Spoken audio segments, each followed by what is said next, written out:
Hi everyone, welcome back to our YouTube channel. And if you are tired of seeing the Fortnite crash reporter pop up and your game keeps crashing, don't worry.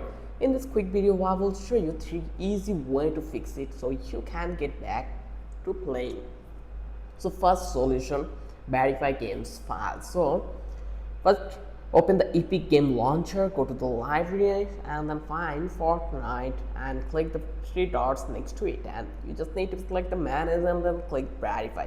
Epic will scan your files and replace anything that's missing or corrupted.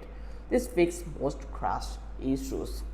But if not, then we have the second one, that update graphic drivers. So if you have an NVIDIA or AMD GPU, go to the official website and download the latest driver for your card. Let's say I have AMD, so I'll search for AMD graphics in here, and then I will get official site and I will download that one for my Windows, and then I'll install it.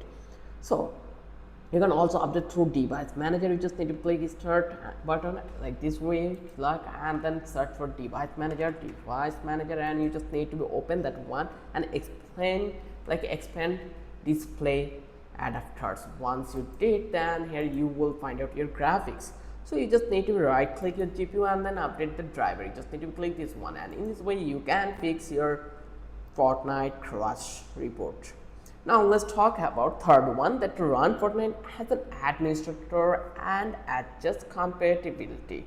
Right click your Fortnite shortcut and select properties, then go to the compatibility tab and then click run this program as an administrator. Also try checking run this program in compatibility mode for Windows 8. If you are on Windows 11, sometimes it helps with crash.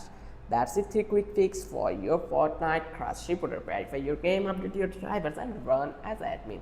All this should help or solve the problem. Thanks for watching. I will catch you in the next video with an interesting topic again.